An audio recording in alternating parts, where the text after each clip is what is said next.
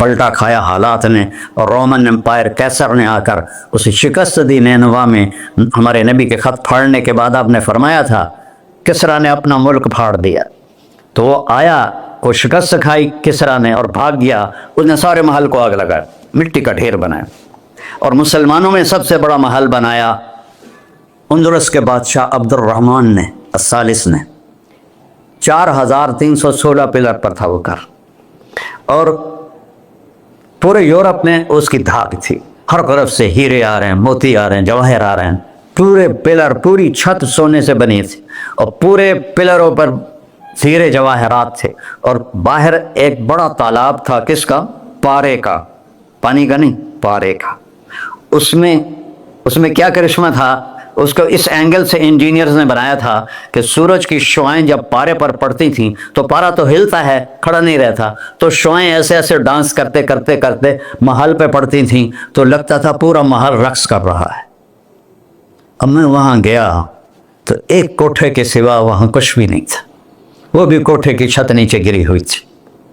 تو آپ لوگوں کو دیکھو، ہمارے نبی پہ قربان جائے، انہوں نے ہمیں کیسی پیاری زندگی دی۔ وضو سے پہلے ایک دعا سکھائی ہمارے نبی نے، ہم 5 دفعہ تو کم از کم کرتے ہیں وضو، کہ اللہم اغفر لی ذنبی ووسع لی فی داری وبارک لی فی رزقی، دنیا بھی جوڑ دی، آخرت بھی، یار میرے گناہ معاف فرما، مجھے بڑا گھر دے، مجھے کھلا گھر دے، مجھے کھلا کر دے، اور میرے رزق میں برکت دے۔ کھلا گھر اللہ کی نعمت ہے، آپ لوگوں کو میسر کر رہے ہیں سہولتیں، آپ کو اجر ملے گا اگر اس میں جھوٹ نہ ہو، سود نہ ہو، کھوٹ نہ ہو، ہیرا پھیری نہ ہو، وعدہ خلافی نہ ہو، تو یہی آپ کی جنت کا راستہ ہے۔ تو اللہ رسول سے صلح کر لو بھائیو، بس میری اتنی گزارش۔